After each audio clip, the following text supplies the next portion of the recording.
Marie, Guillon se maintient, 18. Et Tori, légère baisse, 19,5. Carrier, 2. Et encore, c'est pour l'encre et le papier. Je sais pas ce qu'on va faire. 2. 2. Non mais t'inquiète pas, bientôt il n'y aura plus de notes. Il n'y aura plus de notes. 2. L'école avec ou sans notes, on en parle tout de suite. 2.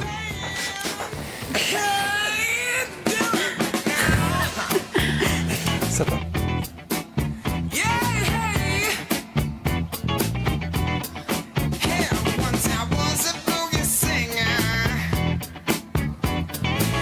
Bonjour et bienvenue dans cette deuxième partie de Viano. Oui, je suis dégoûté, j'ai eu 2, c'est pas possible. Hein. Au sommaire, ma chère Caroline. L'école sans notes, justement, les abolitionnistes sont de plus en plus nombreux. On pose la question de l'école avec ou sans notes à nos invités dans quelques instants. Et puis Laurane, Laurane qui me déteste, qui est avec nous. Mon devoir était si mauvais que ça ? C'était catastrophique. Bon, d'accord. Alors, entreprendre pour apprendre, on en parle tout à l'heure ? Oui. Bon, et puis vous pouvez réagir sur les réseaux sociaux et nous poser toutes vos questions.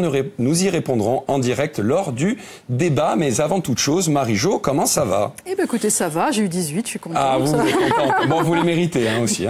Alors, oui, largement. Alors, Gérard Collomb, il reste, il part, on sait pas. Ah ouais, c'était vraiment, voilà, hier, on se moquait un petit peu de ce non-événement. Oui. Aujourd'hui, c'est l'événement. Bon, ça tombe bien parce qu'hier, ça aurait été complètement balayé par les hommages rendus à Charles Aznavour. Ah bah oui.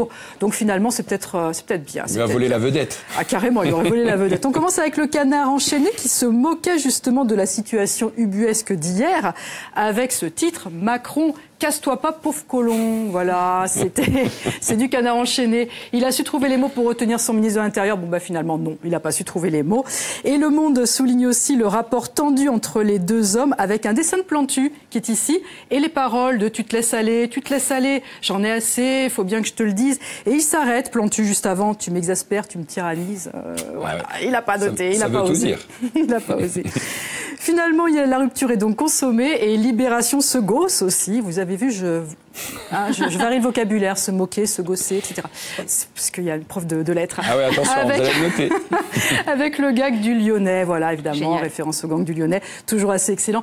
Une photo qui va peut-être pas faire rire tout le monde, enfin voilà. Donc malgré un premier refus de Macron, le ministre de l'Intérieur a maintenu mardi sa démission pour se consacrer au municipal de Lyon. Un nouveau coup dur pour l'exécutif. Bon. On suppose qu'il n'y a pas que ça. Et d'ailleurs, le Figaro en parle aussi de manière beaucoup plus sérieuse. C'est ici. Voilà. Oui, c'est ici. Oui, c'est là. La démission de Kohl. Ouais, je voyais là, tout petit. Je me dis, c'est la démission de Kohl plonge l'exécutif. Ben, je n'y vois plus. Pourtant, l'écran est grand. Voilà, l'exécutif dans la crise. Et en effet, ce sont surtout les tensions qui couvaient depuis des semaines entre Emmanuel Macron et le ministre qui ont éclaté ces 2 derniers jours. Alors, il n'y a pas comme un petit souci de timing, non ? Quand même un souci. C'est mieux par rapport à Aznavour, mais c'est beaucoup moins bien par rapport à une autre affaire. C'est qu'en fait, aujourd'hui, l'homme le plus recherché de France a été arrêté à 4h du matin. Donc, en fait, France Info... Redouane Faïd a été arrêté cette nuit. Et, vous voyez, donc c'est un travail de fourmi, de filoche, la victoire de tous les policiers. Ça aurait pu être aussi la victoire du chef de tous les policiers, le ministre de l'Intérieur. Mais manque de chance, il a démissionné juste avant. Donc, il ne part pas avec le panache de ce succès. Alors énorme. du coup, c'est qui ? C'est Édouard Philippe, comme vous le disiez, qui fait l'intérim, qui récolte tous les succès ? Oui, certainement. Ou Macron, c'est peut-être Macron aussi. Ça va être un peu étrange. J'arrive, j'ai un succès. Allez, on regarde les autres unes du jour. Oui, qui n'ont rien à voir. L'Humanité s'intéresse aux retraités avec le Grand Racket. Et le Quotidien nous explique que 9 syndicats et associations appellent à manifester dès aujourd'hui contre les mauvais coups du gouvernement. Sans transition aucune, la Croix s'interroge, elle, sur la vérité sur les passeurs. C'est extrêmement intéressant. Un rapport de la police nationale dévoile en fait que les filières de passeurs sont vraiment organisées comme des organisations criminelles à caractère mafieux. Il se trouve que les passeurs vont jusqu'à susciter des candidatures à l'immigration. C'est assez extraordinaire. Ah oui. On fait miroiter des Eldorado européens. Et bien sûr, c'est la réalité tout autre. Et on fabrique du coup des candidats à l'immigration qui ne seraient pas forcément partis de chez eux. Terrible. Bon, on termine en Corse. On termine en Corse avec 2 informations qui concernent l'éducation, parce qu'aujourd'hui c'est mercredi, c'est la journée de Lorane. Donc voilà, il fallait faire ça. C'est ta journée aujourd'hui. C'est la journée de Lorane. Alors d'abord c'est pour failloter, pour avoir oui, la prochaine fois aussi. Ça va, vous avez eu combien ? 19 tout à l'heure ? 18, je voudrais 19 et demi comme Caro. Ah oui, là, c'est attention, là ça bosse. Allez, parole de Corse, rien à voir avec la couverture, mais c'est le numéro d'octobre, tout nouveau, qui accorde une pleine page à l'école primaire des Salines, une école l'école de l'égalité sociale, pardon. Et en fait, c'est une école flambant neuve qui fait le pari de relever le défi de l'égalité des chances. Une affaire à suivre, ça va être tout à fait intéressant. On en parle tout à l'heure. Mi-octobre. Mi-octobre, dans un quartier populaire, égalité des J'ai bien fait de parler, moi. Des chances. Et de son côté, Corse Matin s'intéresse aux études post-bac, mais sans le bac. Et ça, c'est intéressant quand même. Faire des études de droit sans le bac, c'est possible. Voilà, c'est ce qu'on nous explique ici. Et en fait, le système universitaire français peine à innover pour réduire le taux d'échec de son flux entrant. Les facultés de droit proposent pourtant depuis toujours le dispositif le plus performant en la matière et accessible sans le bac. Donc c'est assez intéressant. Et moi, j'ai trouvé ça intéressant pour vous aussi, puisque le bac, c'est quand même l'instant suprême du jugement par les notes. Et finalement, à un instant T. Alors, est-ce que se passer de cet examen, est-ce s'affirmer qu'on peut se passer justement des notes ? On va voir ça avec vos invités. Oui. Exactement. Merci pour la transition. Marie-Jo, on vous retrouve donc demain sur ce plateau. Oui. Et ce soir, à partir de 20h10, avec Célia Petrogne, pour le rendez-vous avec François Orsogne. On va parler de théâtre. Théâtre. Ok, merci beaucoup. Marie-Jo, Laurane Bassoul, professeure de français spécialiste de l'éducation. Ça fait beaucoup quand même, hein ? Alors, vous avez décidé de mettre les élèves au boulot aujourd'hui. Oui, c'est ça. Aujourd'hui, j'ai envie de vous parler d'un dispositif qui existe depuis 5 ans en Corse, donc qui a été créé en 2014 par le MEDEF Corse, l'Académie de Corse est agréée par l'Éducation nationale, c'est EPA. Entreprendre pour apprendre, c'est une association. Donc, le but est simple, c'est que les jeunes des collèges, des lycées et des centres d'insertion professionnelle créent une entreprise. Voilà. Et ils sont accompagnés. Pardon ? Et ils sont accompagnés de bout en bout. Et ils sont accompagnés de bout en bout. Donc, ils vont créer une entreprise de A à Z, de ses fondements jusqu'à la commercialisation du produit et du service. Ils sont accompagnés par EPA, sans relâche, par leurs enseignants qui deviennent plus des encadrants et par aussi des parrains qui sont souvent des chefs d'entreprise ou des personnes qui travaillent dans des entreprises. Donc, l'idée, c'est que ces jeunes deviennent acteurs de leur avenir social et professionnel. Voilà. Alors concrètement, comment ça se passe, mon cher Laurane ? Oui, concrètement. Donc les élèves vont trouver... Oui, Philippe, oui. C'est quoi cette histoire de poulet ? Oui, je sais.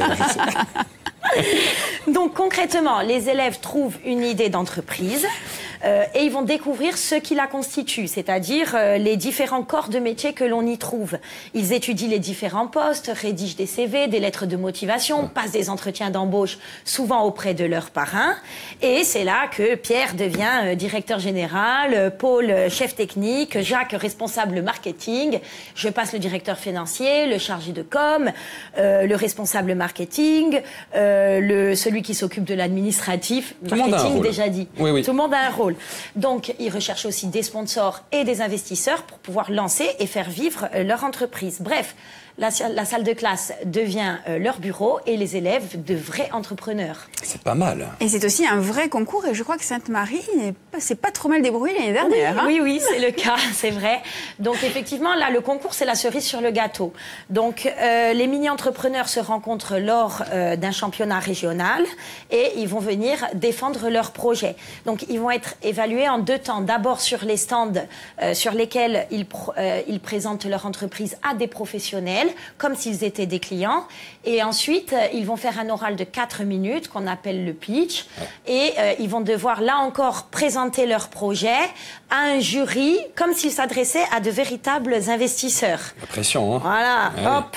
Une fois le concours régional remporté, on prend la bandiera à la main, on monte à Paris et on défend les couleurs de la Corse auprès d'une centaine d'autres entreprises au niveau national. Voilà. Et pour conclure rapidement ? Alors pour conclure, c'est une expérience qui va permettre aux élèves de développer leur ambition, leur créativité, le travail en équipe. Ils vont créer eux-mêmes leur entreprise. Et on sait bien que lorsque l'on est acteur, créateur, on apprend bien mieux que lorsqu'on reste collé sur sa chaise. Ils vont aussi prendre confiance en eux. Enfin bref, c'est vraiment une expérience formidable avec des élèves qui se révèlent et qui pour autant n'avaient pas un profil pour eux complètement scolaire. Hein. Donc c'est vraiment la confiance qu'ils prennent, c'est le plus beau cadeau qu'ils puissent nous faire finalement. Merci beaucoup, Laurane. Vous restez avec nous. Il est midi presque 35. C'est l'heure du débat de Vianove.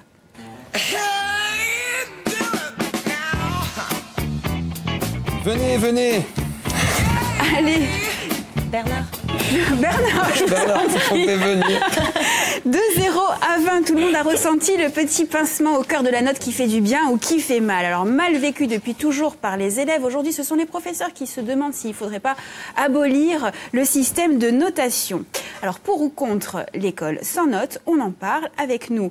Aujourd'hui, Dominique Moreno, enseignant au Collège des Padulés, doctorant en sciences de l'éducation. Bonjour et bienvenue. Et Bernard Bonaccord, enseignant SECPA au Collège Arthur Giovogne. Merci beaucoup, messieurs, de nous avoir rejoints. Alors, pour débuter, j'ai un petit problème quasi mathématique à vous soumettre. Si les différentes études menées montrent qu'il y a un véritable malaise à l'égard des notes, pourtant 80 voire 90% des adultes interrogés sont quand même malgré tout favorables au système actuel. Alors Dominique, est-ce qu'on peut résoudre ce paradoxe ? Alors, non, il n'est pas question de résoudre un paradoxe, puisque, comme la recherche le prouve depuis maintenant bien ces 30 dernières années, entre autres les travaux de Marie Durubella, la note est quelque chose qui est ancré dans, alors comme le disait Bourdieu, un habitus. Donc il y a déjà cet habitus. Et deuxièmement, c'est sociologiquement que la note pèse sur nous. C'est des effets de contexte, des effets de milieu social, de choses comme ça. Et il est difficile de lutter contre ces choses-là. Donc on ne va pas partir en guerre contre la note. Il faut surtout essayer d'abord de convaincre qu'elle n'est pas bonne. D'accord. Bernard, vous avez une vision un peu plus nuancée quand même du système de notation. Oui, je pense qu'on ne peut pas être contre la note, mais il faut faire une transition. On a connu par le passé déjà cette situation, puisque dans les années 70, moi je l'ai vécu en tant qu'élève, on avait des lettres A, B, C, D, E à l'époque. Ça a été aboli au bout de 3 ans d'exercice, pourquoi on ne le sait pas.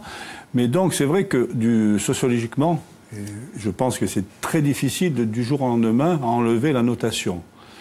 Maintenant, aujourd'hui, il y a pas mal de choses qui rentrent en compte, puisqu'il y a ce socle commun des compétences, le livre des compétences. Tout cela se rajoute à la notation. Et c'est vrai qu'il y a une surcharge de notes. Trop de notes, tu la notes, c'est ça ? Voilà, trop de notes, tu la notes. C'est-à-dire qu'on évalue, on a des outils d'évaluation de plus en plus perfectibles, mais malheureusement, les parents d'élèves et les élèves, quelque part, recherchent toujours la note. Qu'est-ce que vous reprochez au système actuel, Dominique ? Moi, je reproche simplement une chose. Enfin, je reproche. La question ne doit pas se placer en termes de reproche. Elle est comment être efficace pour tous les élèves. Je rappelle quand même que depuis la fin des années 60, il y a ce qu'on appelle la massification de l'éducation. C'est-à-dire qu'aujourd'hui, on doit enseigner pour tous les élèves, pas une catégorie d'élèves. Donc je parlais tout à l'heure du problème sociologique, des milieux de contexte qui pèsent sur les élèves. Moi, le regard que je porte sur le système éducatif est le suivant.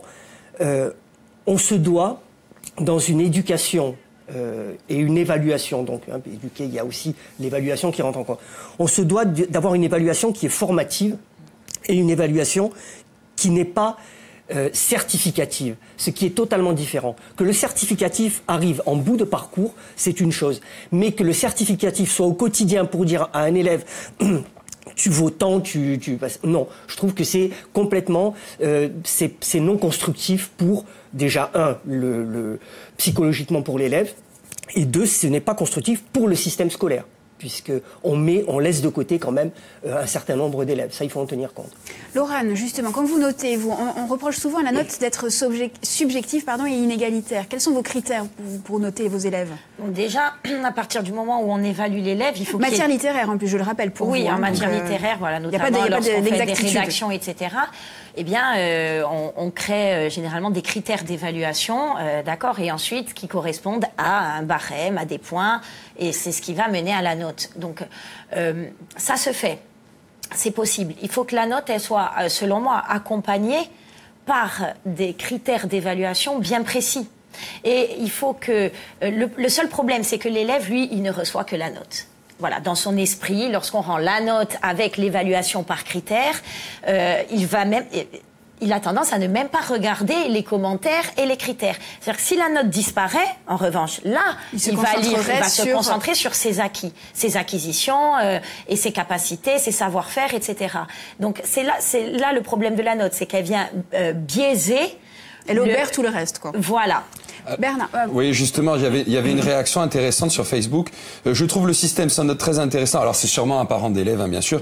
Je trouve le système sans note très intéressant, surtout pour les enfants qui se rendent malades pour les notes. Oui. Certains enfants sont si anxieux et angoissés qu'ils développent une phobie scolaire. Ça existe, ça? Tout à fait. Oui. Alors, si je puis me permettre, parce que bon, peut-être, hein, mais l'angoisse de l'élève, c'est pas tellement pour la mauvaise note, c'est les conséquences par rapport aux parents de la mauvaise note. Il y a des cas comme ça. Après, il y a des élèves très anxieux aussi. Pas spécialement.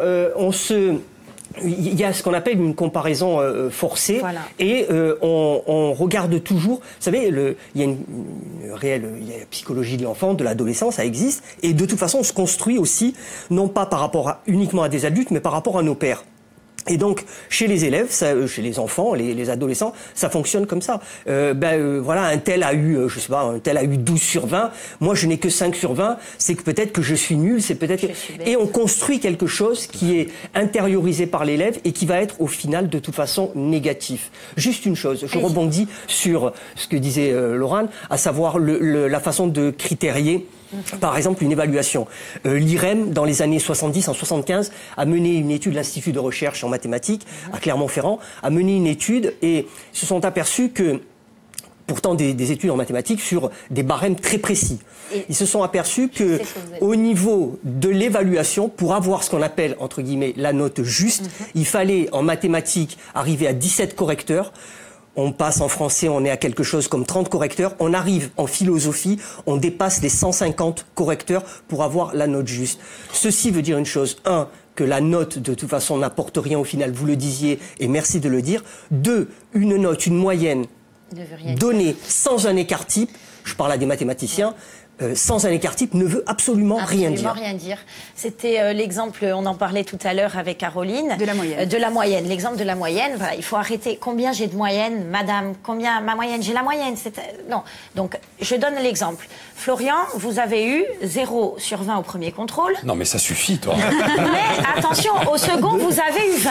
Eh oui, Caroline, vous avez eu 20 au premier contrôle, mais vous avez eu 0 au second. Ça veut dire que vous avez tous les deux la même moyenne. Oui. Or, vous êtes deux profils parfaitement différents, puisque Florian a fait une progression extraordinaire et Caroline, à l'inverse, c'est votre. Peut-être qu'on n'a pas été aussi évolué par rapport au même contrôle, au même sujet. Non, si c'est par exemple... Oui. Bernard, justement, sur les compétences, en quoi il était important de valoriser les compétences plus que la notation, bien que vous défendiez le système de notation? Alors, je vais vous dire, moi j'enseigne l'histoire dans le milieu spécialisé. Donc, il y a des matières très difficiles, même dans le milieu ordinaire. Donc, je dis que moi, je n'évalue pas les élèves avec des notes tous les mois ou toutes les semaines par rapport aux séquences que je fais. Par contre, je fais quelques évaluations, 1 ou 2 fois dans le trimestre, avec le document, avec le livre, pour que les élèves qui sont en difficulté scolaire, qui sont en échec scolaire, puissent s'appuyer sur quelque chose et ne soient pas dévalorisés. Sur le contenu, comment l'enseignant, lui, peut comprendre comment un élève progresse. Mais à un moment donné, l'enseignant doit se poser les bonnes questions. L'auto-évaluation, ça se met en place, ça existe. C'est l'auto-évaluation qui doit être la première idée de l'enseignement. Alors l'auto-évaluation, qu'est-ce que c'est? Auto-évaluer, c'est-à-dire que l'élève s'évalue seul. Tout à fait. Mais est-ce qu'il est en capacité de s'évaluer seul? Ah oui, mais moi je le fais souvent, notamment lorsqu'ils doivent produire un oral ou quelque chose comme ça. Ils vont s'évaluer après leur prestation. Ils vont dire, bon voilà, est-ce qu'ils sont bons juges? Généralement, ils sont bons juges. Ils sont même plus sévères. Ils sont même plus durs avec eux-mêmes qu'on ne va l'être nous. C'est étonnant. Et après, nous-mêmes, on fait une double évaluation derrière. Mais c'est pas forcément une évaluation notée quand on parle d'auto-évaluation. C'est est-ce que je réponds? Exactement. Est-ce que là, j'ai par exemple parlé avec un rythme, dans le bon rythme? Est-ce que j'ai utilisé ma voix comme il le fallait? Ça les responsabilise? Oui, et puis c'est plus clair pour eux aussi. Tout à fait. Bernard. C'est beaucoup plus clair pour eux. C'est beaucoup plus clair pour eux. Et déjà, vous savez, même quand vous avez une difficulté devant un élève, que ce soit en mathématiques, en histoire-géographie ou en français, des fois, nous n'avons pas, même si nous sommes enseignants, nous n'avons pas les mots adaptés au langage des enfants. Et des enfants qui sont au-dessus du niveau des autres, puisque les classes sont hétérogènes, et heureusement, vont apprendre, vont expliquer beaucoup mieux que nous, enseignants, à l'élève qui est en difficulté, là où il bloque. Alors après, sans notes, c'est quoi? C'est sans professeur? Non, non. Le professeur, c'est un guide pour ma part. Juste une petite parenthèse, oui. ça existe déjà. Hein. Le système des MOOC à l'université. À l'université. Oui, mais je veux dire, on pourrait très bien l'envisager. Moi, je pars du principe, ce n'est pas... Le professeur, ça veut rien dire en soi. Déjà, je préfère entendre parler de pédagogue ou d'éducateur que plutôt de professeur. Professeur, ça renvoie à des choses dans l'histoire qui n'ont pas leur place aujourd'hui. On est là pour... Le pédagogue, étymologiquement, c'est quelqu'un qui va conduire l'élève. Et on est là réellement pour ça. Et c'est là l'importance de notre métier. Je pense qu'il y a deux choses. Si vous me permettez, non pas que j'occulte la question, mais il y a deux choses. Si on veut réussir le sans notes, et au-delà du sans notes, quand on parle de compétences, en 2015-2016, j'ai suivi une recherche qui était menée dans l'Académie de Dijon avec Sophie Genelot et Nathalie Cartier, et on s'est retrouvé avec des établissements qui évaluaient par compétences. Normalement, ce sont 4 niveaux de compétences, on se retrouvait avec 9-10 niveaux de compétences. On peut transformer aussi les compétences en usine à gaz. Donc ce n'est pas exact l'outil qui va être utilisé, c'est pourquoi j'utilise cet outil et pour en faire quoi vis-à-vis de l'élève. Qu'est-ce que l'élève doit en tirer? Voilà. Il y a une expérimentation qui a été menée, je crois, au Collège des Padules, c'est ça, sur 2 ans? Tout à fait. Alors, elle a été menée sur 3 ans. 3 ans. Alors, elle participait à une recherche qui était menée au niveau national. Donc, la recherche que je viens de citer de Sophie Genelot et Nathalie Cartier, donc sur l'Académie de Bourgogne, et Pascal Huguet sur l'Académie de Tours. Alors, en Corse, on avait un échantillon qui était moins fort en termes de statistiques. Une classe de 6e, une classe de 5e? Alors, il y avait une classe de 6e, une classe de 5e. Donc sans notes. Sans notes, voilà. Sans notes et sans codage. C'est-à-dire que nous ne codions pas non plus la compétence. L'idée, c'était... Voilà. L'idée, c'était simplement de dire à l'élève, voilà, là, tu as réussi, tu y es arrivé. Voilà. Tant que l'élève n'y arrivait pas, on passait par la remédiation, refaire des exercices. C'était l'idée. Voilà. Donc, et les enseignements, les points positifs et négatifs? Alors, on va dire que les points positifs, c'est Bernard parlait de classe hétérogène. Justement, avec la classe sans notes, on s'est aperçu sur les différents secteurs de recherche, on s'est aperçu que on pouvait avoir un groupe classe homogène. Ça, c'est un point important. Deuxième point positif, c'est que le sentiment d'efficacité personnelle de l'élève, désolé pour les termes techniques, mais était renforcé. Ça, c'est un autre point positif. Un point négatif, il y en a un, et il a été vérifié sur les 3 lieux de recherche, si l'équipe pédagogique n'est pas totalement et de façon collaborative, coopérative, engagée dans le projet, ça n'aboutit pas. Donc il y a un problème je pense, au centre, un problème de formation. À l'heure actuelle, je suis sûr que l'éducation nationale l'entendra et que dans un avenir proche... Bien sûr, on peut faire confiance. Alors, sur Internet, ça inquiète un peu les parents quand même. Avec les notes, ça nous permet de savoir si notre enfant bosse ou pas, car quand ils sont enfermés dans leur chambre, difficile de savoir s'ils planchent réellement, c'est leur devoir, ou s'ils passent leur temps sur les réseaux sociaux. Non, mais ça, c'est la même chose. Je pense que les parents, ils ont toujours cet effet de notes parce qu'ils ont grandi avec les notes. Voilà, mais je voulais en venir là, justement. Ils ont grandi il y a une histoire de génération aussi. Exactement. Oui. On a tous grandi avec les notes. On a grandi avec les notes. Et les notes, elles datent de 1890. Et avant ça, c'est les jésuites. Exactement, c'est les jésuites. Mais quand la loi Jules Ferry a pris l'enseignement obligatoire, ils se sont inspirés des jésuites, de toute manière. Et obligatoirement, les notes, elles existent depuis 1890. Comment, du jour au lendemain, peut-on changer cela en un coup de baguette magique? C'est impossible. C'est un problème de formation. Les centres de formation, déjà, même aussi des enseignants, parce que les enseignants eux-mêmes, quand on va leur dire on ne met pas de notes, certains collègues ne veulent pas. Moi, j'ai remarqué certains enseignants mettent des 0,25 de différence dans le spécialisé. Alors, si on ne met plus de notes, très très rapidement, il nous reste 2 minutes de débat. On ne met plus de notes, c'est quoi? On reste sur l'évaluation, simplement sur le commentaire? On ne sanctionne pas? Si vous me posez la question, je reviens sur ce que j'ai dit au début. En 30 secondes. En 30 secondes, l'évaluation, elle doit être formative. C'est pas la question de mettre une note, une couleur. Vous pouvez vous mettre les pieds au plafond si vous avez envie. Ça peut faire rire l'élève, mais c'est comment je fais avancer l'élève. Ça, c'est le plus important. Donc, c'est donner des moyens, des outils pour que l'élève progresse. Encore une fois, je parle de l'éducation. Là, on parle de l'école obligatoire. Elle peut être certificative après. Oui. Et qu'il sache qu'il progresse. Flo, Bien sûr. la question. Oui, on peut le dire. Oui. Alors, bon, le temps passe vite, on en a encore beaucoup à dire, c'est dommage. Alors, Dominique, Bernard, vous avez 30 secondes chacun pour tout simplement pour nous convaincre que pour le pour ou contre le sans note. Dominique. Oh, je vais laisser la parole à mon Allez, collègue. d'accord, ok. Je suis bavard. Non, je suis pas contre la notation. Je suis pas pour le sans note complètement. Je suis pour une transition. J'ai vécu ça à Suresnes et à SHEA, l'Institut national de formation pour le handicap, en stage de direction. Et on a eu des collègues qui sont partis en Finlande. Donc rien de nouveau sur le soleil. Les pays nordiques l'appliquent. Ça marche très bien. Bien sûr, la Finlande est un pays qui a 5 millions d'habitants. Bien sûr, c'est avec beaucoup de budget. La Suisse est revenue pour tout à fait. sur le dispositif. Tout à fait. Suisse. La Suisse est revenue. Les Allemands ne notent pas de la même façon que nous. Ils notent de 0 à 6. Donc tout cela montre qu'il y a quand même un système défaillant. Je dirais qu'il faut progresser. Oui, c'est le système et pas la note. La note, non, c'est voilà, l'écume. c'est le système. Merci, Je pense que c'est le système qui est défaillant. Dominique. En 20 secondes. En 20 secondes, là, on a prouvé depuis longtemps que la note est anxiogène, ça descend. La note est anxiogène, donc ce n'est pas la peine de stresser les élèves. Vous savez, aujourd'hui, on parle dans les textes de l'éducation nationale, on parle de l'école du bien-être. Bon, il serait temps peut-être d'y penser réellement en classe. Allez, saisi. Ben, merci à vous, merci d'être venu débattre. On a appris plein de choses, c'est très intéressant. On aurait pu en parler encore des heures et des heures, peut-être une autre fois. On reste. Hein. Allez, nous on se retrouve juste après le journal dans la 3e et dernière partie de Vianov. Au programme, Bastia Ville Digital et Corsican Race. Après.